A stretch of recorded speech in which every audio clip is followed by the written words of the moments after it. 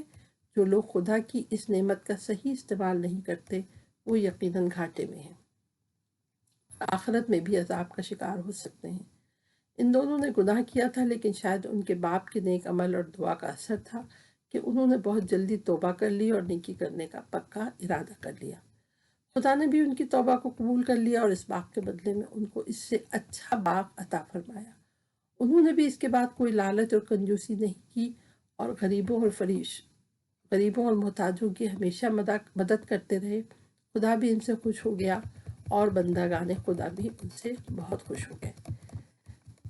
تیسرا قصہ ہے اصحاب کہف۔ یہ قصہ پیج نمبر 19 پہ ہے، صفحہ نمبر 19، اور قصے کا نام ہے اصحاب کہف۔ پیغمبر اسلام حضرت محمد مصطفیٰ صلی اللہ علیہ وسلم اپنی دل نشین آواز، اپنے رفتار و کردار، بہترین اخلاق کے ذریعے لوگوں کو توحید اور خدا کی طرف بلایا کرتے تھے۔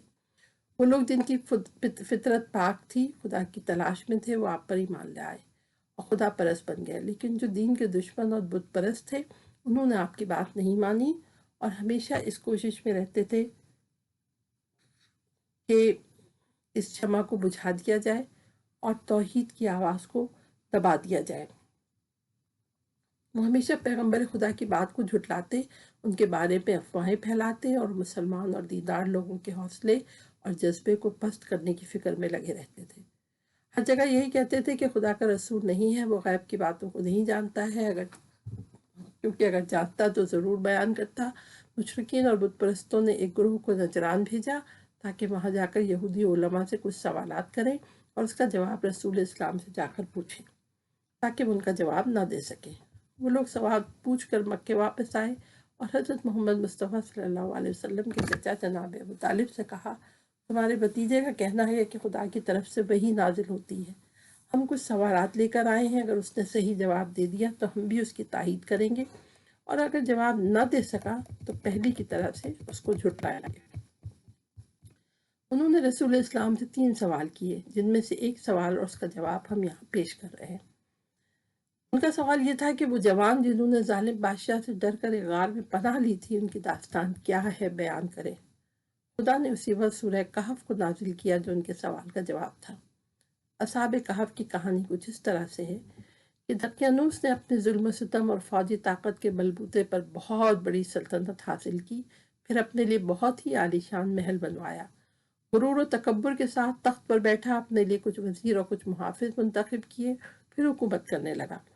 کچھ عرصے کے بعد خدائی کا دعویٰ بھی کرنے لگا اور اپنے دربار والوں سے اور دوسرے تمام لوگوں سے کہا کہ صرف میری اطاعت اور عبادت کریں، اور جو بھی میرے حکم کی مخالفت کرے گا اس کو سخت سزا دوں گا۔ اسی طرح کچھ سال گزرے کہ یہاں تک کہ ایک دن جب وہ غرور و تکبر میں مست اپنے تخت پر بیٹھا ہوا تھا، ایک آدمی تیزی سے دوڑتا ہوا آیا اور خبر دی بادشاہ سلامت، اب خبر ملی ہے کہ ایک لشکر تیزی سے ہماری طرف حملہ کرنے کے لیے بڑھ رہا ہے اور سرحد پار کر چکا ہے۔ یہ خبر سنتے ہی دقیانوس کے چہرے پر ہوائیاں اڑنے لگیں اور ڈر کے مارے اس کا چہرہ پیلا پڑ گیا۔ یہ دیکھ کر اس کا وزیر اور دربار والے بھی تعجب میں پڑ گئے کہ ابھی تو اس کو خدائی کا دعویٰ تھا، اب کیا ہو گیا؟ اس کا وزیر سوچنے لگا، دقیانوس خدا ہونے کا دعویٰ کرتا ہے اور لوگوں سے کہتا ہے تمام چیزیں میرے قبضے میں ہیں، لیکن وہ خود بھی دوسرے لوگوں کی طرح ایک آدمی ہے، کیونکہ وہ کھانے اور پانی کا محتاج ہے، کبھی خوش ہوتا ہے، کبھی ڈرتا ہے، کبھی جاگتا ہے، کبھی سو جاتا ہے۔ یہ سب کام تو خدا کے نہیں ہو سکتے، یہ تو خدا کی صفات نہیں ہو سکتی۔ کچھ دن بعد اس کے دوسرے دوست اس سے ملنے آئے، اس کے گھر آئے اور دقیانوس کے خدا ہونے کے سلسلے میں باتیں ہونے لگی۔ اس نے اپنے دوستوں سے کہا، دوستوں، بہت دنوں سے میں اپنے اندر ایک تبدیلی محسوس کر رہا ہوں، جیسا میرا بیدار ضمیر مجھ سے باتیں کر رہا ہو، یا میری فطرت مجھے نور اور روشنی کی طرف لے جا رہی ہو۔ اس حالت نے میرے اوپر اتنا اثر کیا ہے کہ نہ کچھ کھایا جاتا ہے، نہ ہی نیند آتی ہے۔ آخر یہ کیا ہو گیا ہے، ہمیں بھی بتاؤ، اس کے دوستوں نے کہا۔ دوستوں، جب میں آسمان کی طرف دیکھتا ہوں اور اس کائنات کی وسعت اور عظمت کے بارے میں غور و فکر کرتا ہوں کہ ان چاند، سورج اور ستاروں کو کس نے پیدا کیا، جب میں زمین اور دوسری مخلوقات کے بارے میں غور کرتا ہوں تو سوچتا ہوں یہ سب کیسے پیدا ہوئے ہیں، یہ پہاڑ، صحرا، ہریالی، دریا اور مختلف قسم کے جانور کس نے بنائے، خود یہ انسان کیسے پیدا کر سکتا ہے، پھر کیسے بڑا ہوتا ہے، خود ہم کو کس نے پیدا کیا ہے، پھر تم کس نتیجے میں پہنچے؟ اس کے دوستوں نے شوق سے پوچھا۔ اس نے کہا، میں اس نتیجے میں پہنچا ہوں کہ دقیانوس ایک کمزور اور ناتوان مخلوق ہے، وہ صرف خدائی کا دعویٰ کرتا ہے، ورنہ حقیقی خدا وہ ہے جو حکیم، عالم اور اس پوری کائنات کو پیدا کرنے والا ہے۔ اس کے دوستوں نے بھی اس کی باتوں میں غور کیا، پھر سب نے اس کی تائید کی۔ تب انہوں نے طے کیا کہ دقیانوس کے شر سے بچنے کے لیے ہمیں اس شہر سے نکلنا ہوگا، اور آخرکار پورے ارادے کے ساتھ شہر سے باہر نکلے اور ایک بیابان کی طرف چل دیے۔ راستے میں ان کو ایک چرواہا ملا، انہوں نے کچھ دیر اس کے پاس آرام کیا، اس سے باتیں کرنے لگے، پھر جب وہ چلنے لگے تو وہ بھی ان کے ساتھ ہو لیا۔ چرواہے کے پیچھے اس کا کتا بھی آ گیا۔ انہوں نے کہا، اس کتے کو اپنے ساتھ کیوں لا رہے ہو؟ وہ ہمارے لیے خطرہ پیدا کر سکتا ہے اور اس کے ذریعے سے دشمن ہم سے باخبر ہو سکتا ہے۔ انہوں نے بہت کوشش کی کہ کسی طرح کتے کو بھگائیں، لیکن کامیاب نہ ہو سکے۔ پھر چرواہے نے کہا، اچھا اسے آنے دو، ہو سکتا ہے یہ ہماری حفاظت کرے، وہ مجھ سے مانوس ہے، میں اسے خاموش کر سکتا ہوں۔ صحراؤں اور پہاڑوں سے گزرتے ہوئے وہ غار کے پاس پہنچے، سوچے اس میں ذرا لیٹ کر آرام کر لیں۔ سب لوگ آرام کرنے اور تھکاوٹ دور کرنے کے لیے لیٹ گئے، کتا بھی غار کے کنارے سو گیا۔ یہ غار اتنا بڑا تھا کہ اس کا دروازہ اس طرح کا تھا کہ جب سورج طلوع ہوتا تھا تو اس کی کرنیں سیدھی اس غار میں پڑتی تھیں، جب غروب ہوتا تھا تب بھی ایک بار اس میں چمکتا تھا۔ یہ بائیبان اور ایک جوان سالوں تک اسی طرح سوتے رہے۔ جب بیدار ہوئے، دوبارہ زندہ ہوئے تو سورج ڈوب رہا تھا، لہٰذا وہ سوچ رہے تھے کہ ہم فقط ایک ہی دن سوئے ہیں۔ پھر ایک دوسرے سے پوچھنے لگے، ہم کتنا سوئے ہیں؟ صرف ایک دن یا شاید اس سے بھی کم؟ وہ بھوکے تھے، انہیں کھانے کی ضرورت تھی، لہٰذا طے یہ پایا کہ ان میں سے ایک شخص بہت ہی احتیاط سے شہر کی طرف جائے گا اور کھانے کا کچھ سامان لے آئے گا۔ ان میں سے ایک تیار ہوا اور وہ باہر آیا۔ جب باہر آیا تو کیا دیکھا کہ باہر کا پورا منظر بدل چکا ہے، پہاڑوں پہ صرف چند سوکھے پیڑ دکھائی دے رہے ہیں اور کچھ بھی نہیں ہے۔ جس راستے سے وہ آئے تھے وہ بھی اسے عجیب لگا، اور شہر تو بالکل بدل چکا تھا. اسے بہت تعجب ہو رہا تھا. کچھ سمجھ میں نہیں آ رہا تھا کہ آخر کیا ہو گیا ہے. روٹی کی دکان پہ گیا, چند روٹیاں اٹھائیں اور دکاندار کو وہ پیسے دیے جو ساتھ لایا تھا. ارے یہ پیسے تو بہت پرانے ہیں, آج کے زمانے کے نہیں ہیں, تمہیں ضرور کوئی خزانہ ملا ہے, دکاندار بولا. شخص نے کہا کیا کہہ رہے ہو, یہ پیسے میں نے چند دن پہلے اسی شہر سے حاصل کیے ہیں. تم جھوٹ بول رہے ہو, ضرور تمہیں کوئی خزانہ ملا ہے اور تم اسے چھپانا چاہتے ہو. ایک بھیڑ اکٹھا ہو گئی اور خبر جنگل کی آگ کی طرح پھیل گئی کہ یہاں تک کہ بادشاہ کے کانوں تک پہنچی. اسے بادشاہ کے دربار میں حاضر کیا گیا تاکہ اس سے پوچھ گچھ کی جائے. بادشاہ نے پوچھا کیا تم کو کوئی خزانہ ملا ہے؟ اس نے کہا نہیں, مجھے کوئی خزانہ نہیں ملا ہے. میں جب شہر سے نکلا تو لوگ مجبور تھے کہ دقیانوس کی عبادت اور پرستش کریں, اور جب واپس اس شہر میں آیا ہوں تو سب کچھ بدلا ہوا ہے. یہ کہانی شاید تم نے اس لیے گھڑی ہے تاکہ ہم کو بیوقوف بناؤ. تمہیں معلوم ہے کہ ہمارے پیغمبر جناب عیسیٰ نے فرمایا ہے کہ اگر کسی کو خزانہ ملے تو اس کا 5واں حصہ اس سے لیا جائے اور باقی اس کے حوالے کر دیا جائے. آخر آپ لوگ میری بات کیوں نہیں مان رہے ہیں؟ میں اسی شہر کا رہنے والا ہوں, میں جو کچھ کہہ رہا ہوں حقیقت ہے. کیا اس شہر میں تمہارا گھر بھی ہے؟ ہاں ہے, آئیے میں آپ کو اپنا گھر دکھاتا ہوں. بادشاہ اور کچھ دوسرے لوگ اس کے ساتھ گئے کہ دیکھیں کیا وہ صحیح کہہ رہا ہے یا غلط کہہ رہا ہے. یہاں میرا گھر ہے, جی ہاں یہی گھر ہے. دروازہ کھٹکھٹایا, ایک بوڑھا آدمی دروازہ کھولا. پوچھا کون ہے, کیا کام ہے؟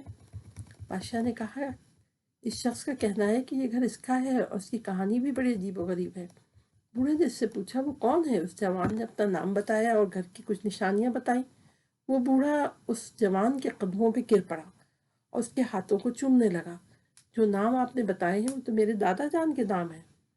بادشاہ سلامت, یہ سب وہ با ایمان جوان تھا جو ظالم بادشاہ دقیانوس کی حکومت سے بھاگ کر شہر سے چلے گئے تھے. یہ سچ کہہ رہے ہیں. بادشاہ اور دوسرے لوگ بھی اس جوان کا احترام کرنے لگے. پھر یہ طے پایا کہ غار میں چلا جائے تاکہ دوسرے جوانوں کا بھی دیدار کیا جائے. سب لوگ غار کی طرف چل پڑے. جب غار کے قریب پہنچے تو اس نوجوان نے کہا آپ لوگ ابھی یہیں ٹھہر جائیں تاکہ میں اپنے دوستوں کو ساری بات بتا دوں, کیونکہ ان کو نہیں معلوم ہے کہ وہ کتنا سوئے ہیں. اگر وہ آپ لوگوں کو دیکھیں گے تو یہی سمجھیں گے کہ دقیانوس کی فوج ہمیں گرفتار کرنے آئی ہے. وہ دوستوں کے پاس آیا اور کہا دوستوں کہ آپ جانتے ہیں ہم کتنا سوئے ہیں؟ بتا تو دیا کہ 1 دن, بلکہ اس سے بھی کم. نہیں دوستوں, ہم لوگ 309 سال تک سوئے ہیں. دقیانوس بہت سالوں پہلے مر چکا ہے. اس کے بعد خدا نے ایک پیغمبر بھیجا ہے جس کا نام عیسیٰ ابن مریم ہے. خدا کے حکم سے وہ بھی اب آسمان پہ چلے گئے ہیں اور اس وقت کا بادشاہ اور لوگ سب اسی پیغمبر کے ماننے والے ہیں اور سب لوگ آپ کے دیدار کے منتظر ہیں. اس کے دوست تعجب سے اس کی بات سن رہے تھے. ان میں سے ایک نے کہا تم کیا کہہ رہے ہو؟ کیا یہ چاہتے ہو کہ ہم لوگوں کے لیے عبرت بنے؟ پھر کیا کیا جائے؟ آؤ سب خدا سے دعا کرتے ہیں کہ دوبارہ ہم کو اسی طرح اپنی بارگاہ میں بلا لے.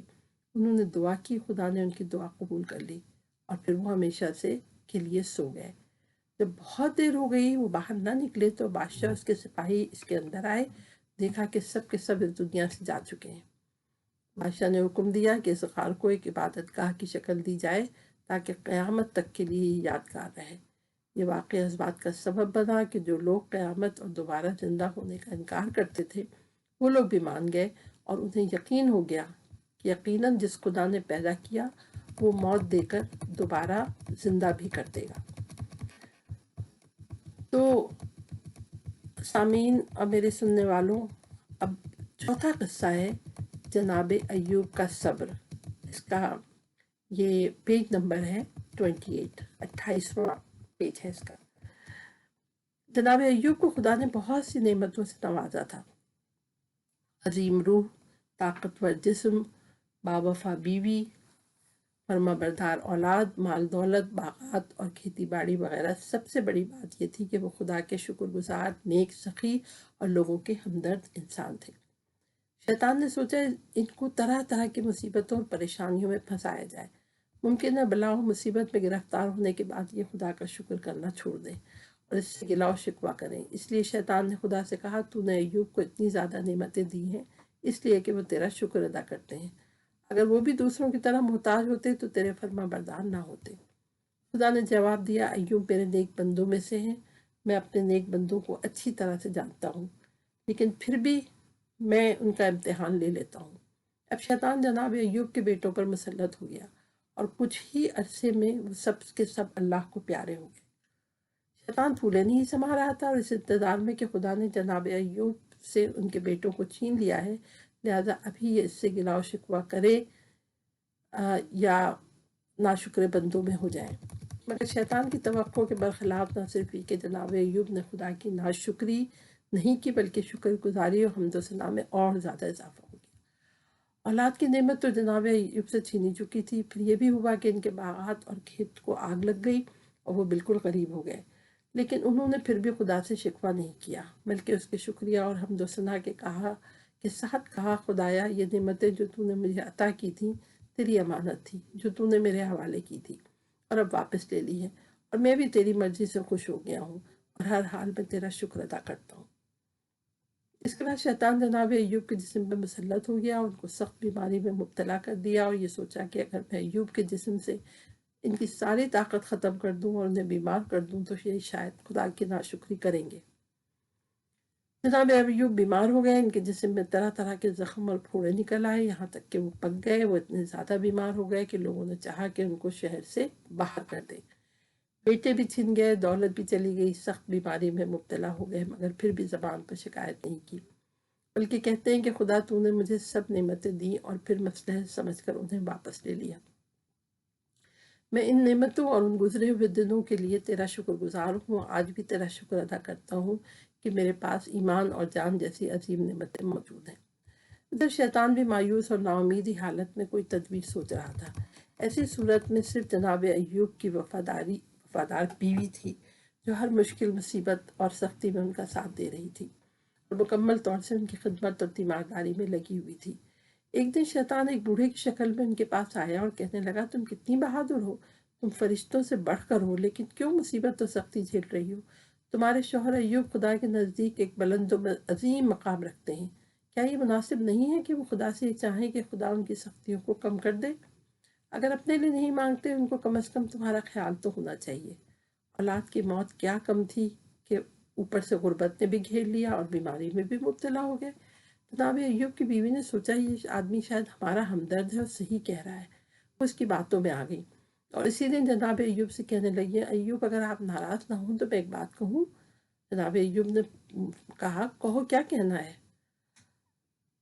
ان کی بیوی نے کہا، آپ کو یاد ہوگا وہ دن جب ہم خوشحال تھے، سکون و آرام کی زندگی گزار رہے تھے، ہمارے پاس گائے، بھیڑ، بکری، گھوڑے، باغات، سبھی کچھ تھا۔ وہ دن جب بچے ہمارے گھر کی رونق ہوا کرتے تھے۔ ہاں، مجھے سب یاد ہے، جناب ایوب نے جواب دیا۔ پھر آپ خدا سے کیوں نہیں کہتے کہ ان سختیوں، زحمتوں اور نعمتوں کے بدلے میں جو آپ سے چھن گئی ہیں آپ کو صحت اور تندرستی عطا فرمائے؟ وہ تندرستی اور نعمتیں کتنے سال کی تھیں؟ بہت زیادہ، تقریباً 80 سال کے لیے۔ اور کب سے چھنی ہے؟ صرف 7 سال سے۔ ہمیں خدا سے شرم کرنا چاہیے کہ ان 7 سالوں کا ان 80 سالوں سے موازنہ کریں اور اس سے کوئی چیز مانگے، وہ بھی شکوہ اور شکایات کے ساتھ۔ تم جو بھی کہہ رہی ہو وہ سب شیطان کا وسوسہ ہے۔ جناب ایوب کی زوجہ اپنی باتوں سے شرمندہ ہو گئیں اور جناب ایوب کی خدمت میں لگ گئیں۔